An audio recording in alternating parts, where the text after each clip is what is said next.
What if I told you that the weather pattern developing over North America right now is going to rewrite the winter playbook for the next 3 weeks?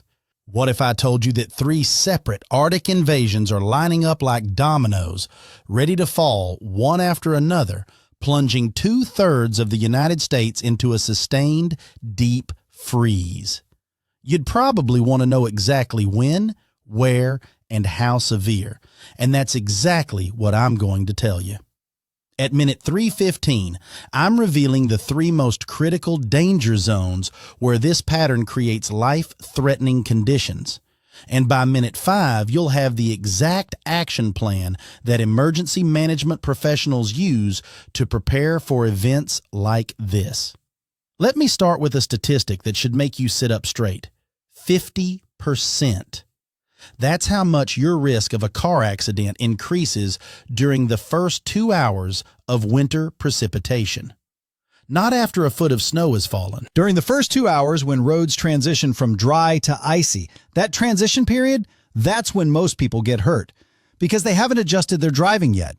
They're still going highway speeds on roads that have become skating rinks.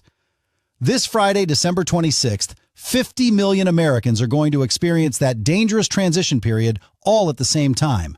Are you ready for it? Right now, a monster storm is attacking the West Coast with biblical fury, and I use that word intentionally. We're seeing rainfall amounts and snow totals that only happen once every several years. 1/2 foot of rain in some locations, 8 feet of snow in the Sierra Nevada. 8 feet! That's enough to bury a pickup truck. That's enough to collapse structures not designed for that kind of snow load.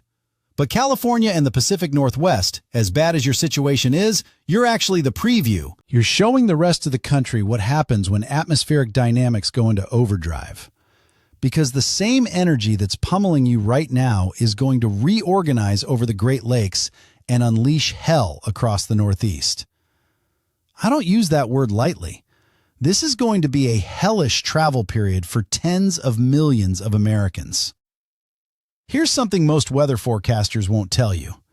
The European model and the American GFS model are in rare agreement about Friday's storm. When these 2 computer models, which often disagree on details, show the same outcome, you need to pay attention. They're both showing significant ice across Michigan. They're both showing heavy wet snow from Pennsylvania through New York. They're both showing a fast-moving, intense system that doesn't give you much warning. 6 hours. That's how quickly this storm goes from light precipitation to heavy, dangerous winter weather. 6 hours to get home, get off the roads, get prepared. If you're planning to travel Friday, you need to be wherever you're going by noon.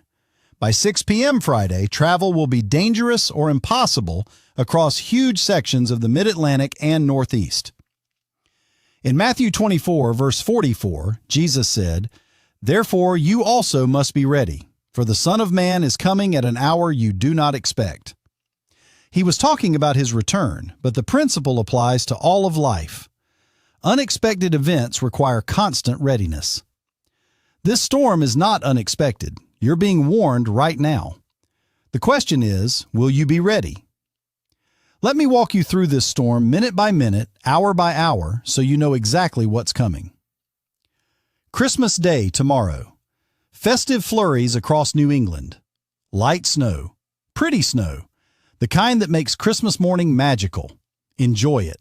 Take pictures. Make memories. Because 24 hours later, the weather is going to be anything but magical. Friday morning, 6 a.m. Eastern Time, snow begins falling across the Upper Peninsula of Michigan. Light at first. People looking out their windows think, this isn't bad. But 6 a.m. is just the beginning. By 9 a.m. Friday, freezing rain develops across lower Michigan. Detroit starts seeing ice accumulation. Road crews scramble to pre-treat highways, but they're fighting a losing battle. You can't stay ahead of freezing rain. It coats everything it touches. Noon Friday, the icing intensifies. Quarter-inch accumulations are occurring across a broad area, from Grand Rapids to Detroit to Cleveland. Tree branches start coming down. Power flickers. Goes out in scattered locations. Comes back. Goes out again. 3 p.m. Friday, snow overspreads northeast Pennsylvania. Scranton reports heavy snow beginning. Visibility drops rapidly. The southern tier of New York, Binghamton, Elmira, they're getting hammered with wet, heavy snow. 6 p.m. Friday, New York City metro area, snow begins. And it's not the light, fluffy stuff. First reports indicate large, wet flakes. This is heart attack snow, the kind that's exhausting to shovel because it's so heavy. 9 p.m. Friday, peak intensity across the I-95 corridor. Philadelphia to New York to New Haven, everyone's getting pounded. Snowfall rates of 1 to 2 inches per hour. Thunder snow reported in multiple locations. When you hear thunder during a snowstorm, that's nature telling you this is an intense system. Midnight, Friday into Saturday. The storm reaches its maximum intensity. This is when the heaviest snow falls. This is when accumulations pile up fastest. This is when roads become completely impassable. 3 a.m. Saturday. The storm begins pulling away. Snow rates decrease. The worst is over.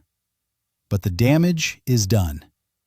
By sunrise Saturday, 8 to 10 inches covers the ground in New York City, 6 to 8 inches in Philadelphia, 4 to 6 inches in Boston. And across Michigan and Pennsylvania, a 1/4 to 1/2 inch of ice encases everything. Trees down everywhere, power lines snapped like twigs, hundreds of thousands without electricity. In some areas, over 1 million people sitting in dark, cold homes. That's the timeline. That's what's coming. Now, here are the 3 critical danger zones I promised you. Danger Zone 1, the ice belt from Detroit through Cleveland. This 40-mile wide corridor is going to get absolutely devastated by ice. Ice accumulation heavy enough to cause widespread, prolonged power outages. We're talking about 3 to 5 days without power for some communities. In late December, with Arctic air moving in behind the storm, people are going to get cold, really cold, and cold kills. Hypothermia doesn't just happen to homeless people outdoors. It happens to elderly people in their own homes when the heat goes out and temperatures inside drop to 40 or 50 degrees. Check on your elderly neighbors starting Saturday. Not just once, every day. Make sure they're warm. Make sure they have food. Make sure they're okay. Danger Zone 2, the urban corridor from Philadelphia to Boston. 50 million people live in this region. When you paralyze that many people with heavy snow simultaneously, the cascading effects are enormous. Hospitals struggle to staff fully. Emergency services get overwhelmed with calls. Supply chains disrupted. Food deliveries delayed. Everything that makes modern urban life function smoothly breaks down. And it doesn't take a catastrophic snow total to cause these disruptions. 8 inches is enough. 10 inches definitely does it. Cities aren't designed to handle millions of people all having problems at the same time. There aren't enough tow trucks. There aren't enough repair crews. There aren't enough emergency responders. You need to be self-sufficient for at least 48 to 72 hours after this storm. Don't count on help arriving quickly. It won't. Danger Zone 3, the post-storm cold across the entire eastern United States. This is the danger that people overlook. They focus on the storm itself and forget about what comes after. Arctic air pours in Saturday night and Sunday. Temperatures in the teens and single digits. Wind chills below zero from the Great Lakes to the Canadian border. Any wet surfaces freeze solid. Black ice everywhere, and I mean everywhere. Side streets, main roads, parking lots, sidewalks, driveways. More people get injured falling on ice after the storm than during the storm. Broken hips, broken wrists, concussions, especially among older adults who have balance issues to begin with. Sand or salt your walkways Saturday afternoon before it gets dark and temperatures drop. This one action could prevent a serious injury. Now let me give you the action plan I promised. This is what emergency managers do before major winter events. This is professional level preparation distilled down to practical steps anyone can take. Step 1. Water. 1 gallon per person per day. Minimum 3-day supply. That's 12 gallons for a family of 4.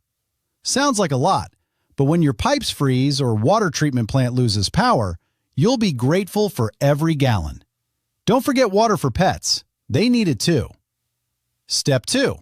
Food that doesn't require cooking. Peanut butter, bread, crackers, granola bars, canned fruit, canned vegetables. Stuff you can eat straight from the package or can if necessary. If you have a gas stove, great, you can still cook. But if you have an electric stove and the power goes out, you're stuck eating cold food. Plan accordingly. Step 3. Medications.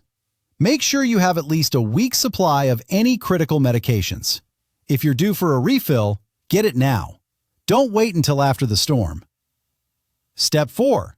Heat source. If your primary heat is electric and you lose power, what's your backup? Fireplace? Generator? Can you go to someone else's house? Figure this out before Friday night, not during.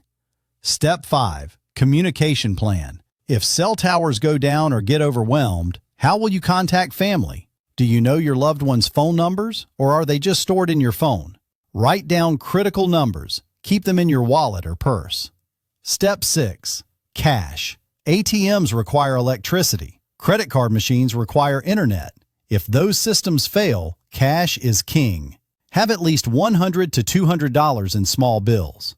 Step 7. Vehicle preparation. Full tank of gas, emergency kit in the trunk, blankets, water, food, flashlight, first aid kit, jumper cables, small shovel, sand, or kitty litter. That kit could save your life if you get stuck or stranded.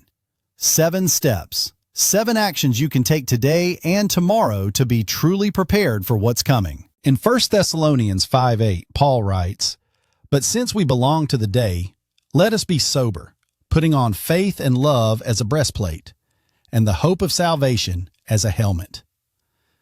Being sober means being clear-headed, rational, not panicked, but also not complacent. It means taking appropriate action based on real information. That's what I'm asking you to do.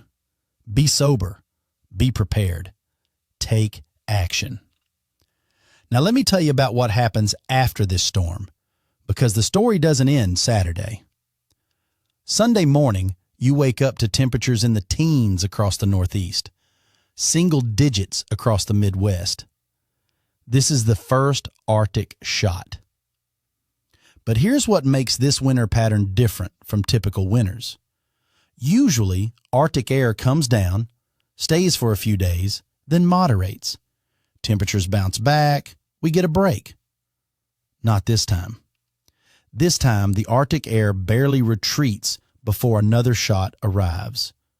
Then another. Then another.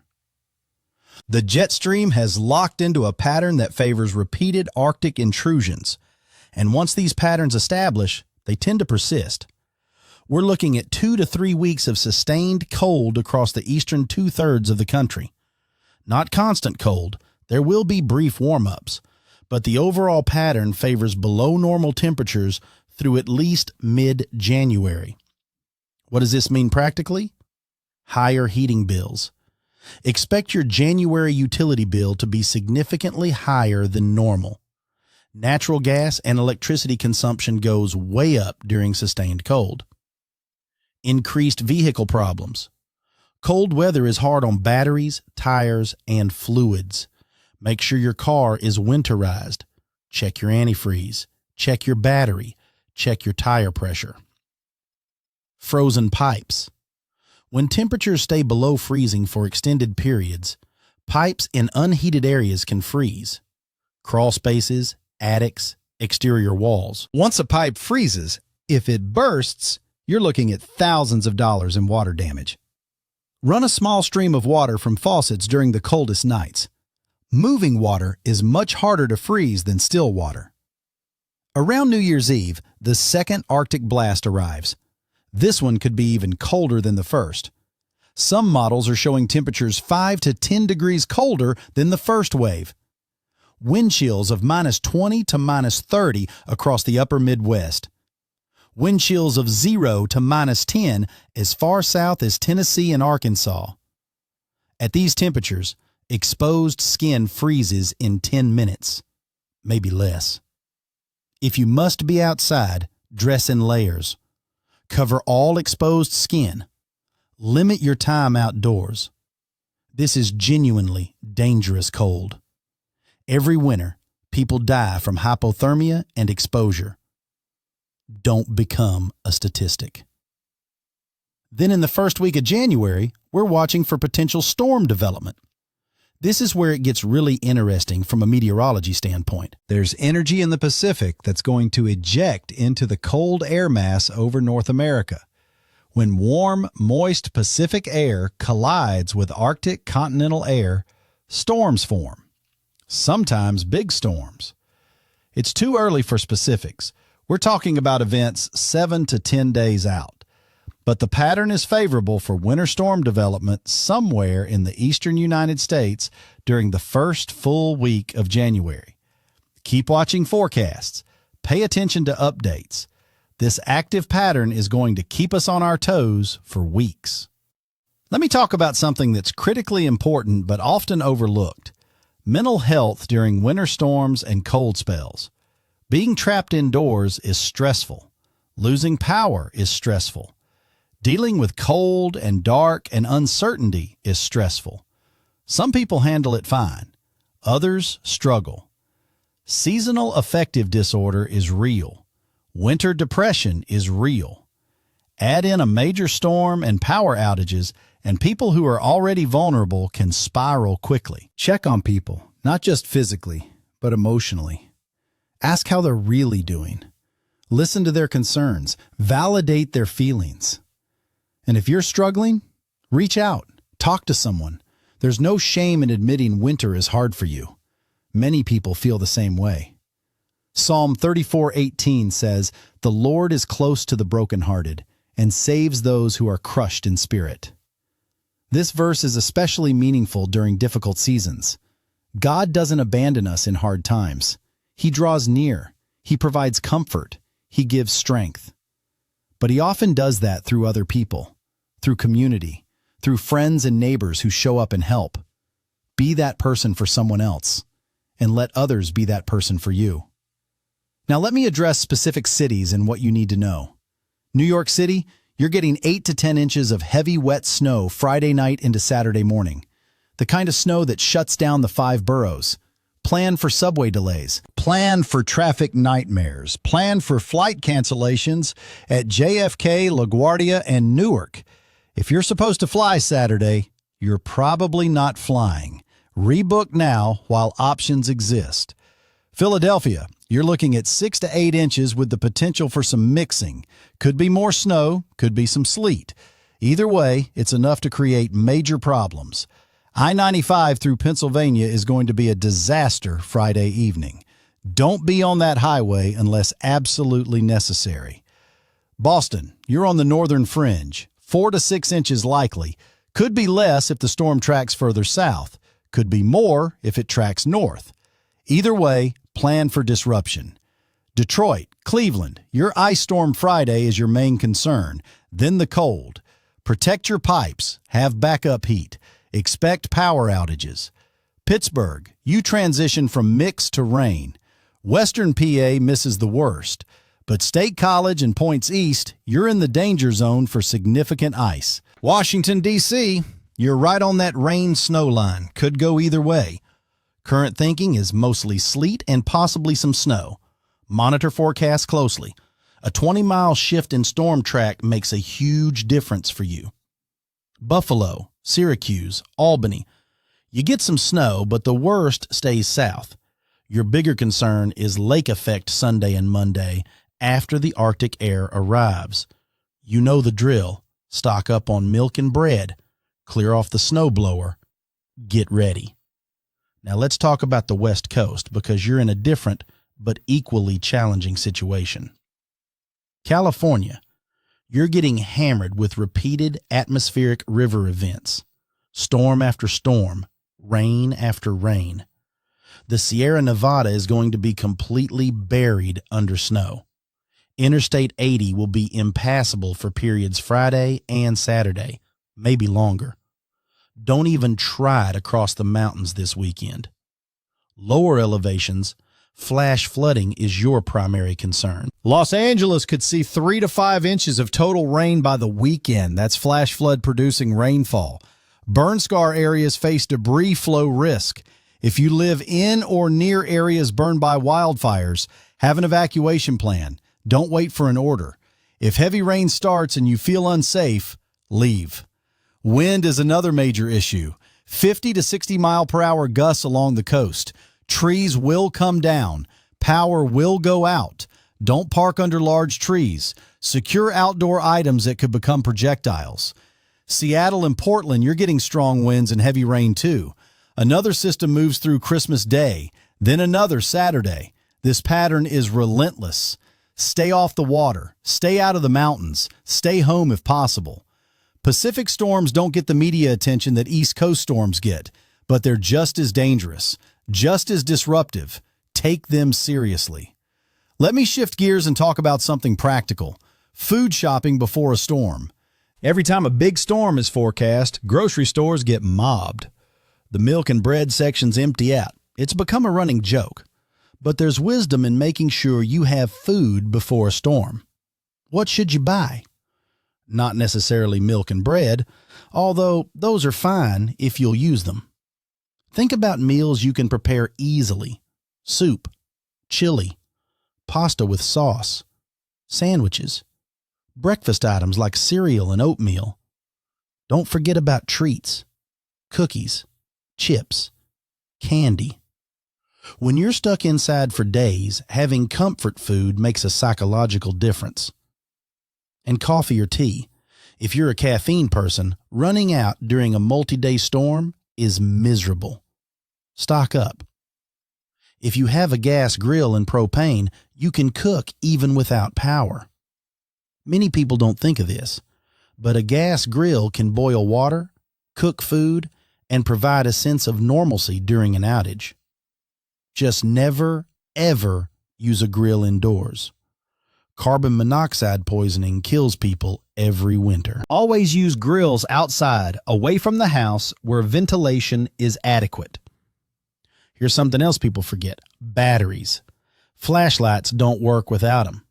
If you have battery-powered radios, lanterns, or other devices, make sure you have spare batteries. LED flashlights are incredibly efficient. A good LED flashlight on fresh batteries can run for dozens of hours, worth the investment.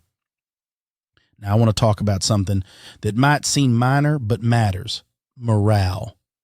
Being stuck inside during a winter storm can feel oppressive, especially for kids. Especially if power is out and there's no TV, no internet, no devices. Have backup entertainment ready. Board games, cards, books, puzzles, activities that don't require electricity. Make it an adventure for kids. Build blanket forts. Tell stories by flashlight. Make s'mores over the fireplace if you have one. A positive attitude makes a huge difference in how people handle stressful situations. If parents are calm and treating it like an adventure, kids will too. If parents are stressed and negative, kids pick up on that and amplify it. Choose to make this an opportunity to slow down, to connect with family, to do things you normally don't have time for. Yes, it's inconvenient. Yes, it's disruptive. But it's also temporary. The storm will pass. Power will be restored. Life will return to normal. But the memories you make during the storm, those can last forever. In Romans 5:3-4, Paul writes, "We also glory in our sufferings, because we know that suffering produces perseverance, perseverance, character, and character, hope." Challenges shape us. They reveal what we're made of. They teach us that we're stronger than we think. This storm, this cold pattern, it's a challenge, but it's also an opportunity. An opportunity to practice resilience, to help neighbors, to trust God through difficult circumstances. Let me talk about something important: When power comes back on after an extended outage. Don't immediately turn on every appliance. Don't crank the heat to maximum. The power grid is fragile right after mass restoration. Sudden high demand can cause cascading failures. Let your house warm up gradually. Turn on lights one at a time. Space out use of major appliances. Check your food. If power was out for more than 4 hours, your refrigerator contents are probably unsafe. Throw out anything that's been at unsafe temperatures too long. Better to lose some groceries than to get food poisoning. Check for water damage. If any pipes burst during the freeze, you'll know quickly when you turn water back on. Have towels ready. Know where your main shutoff is. These post-storm issues cause almost as many problems as the storm itself. Be prepared for them. Now let's talk about the bigger picture, the pattern for January and beyond. This sustained cold pattern is likely to dominate through at least mid-January. Could extend into late January if the atmospheric configuration persists. What ends it? Eventually the pattern breaks down.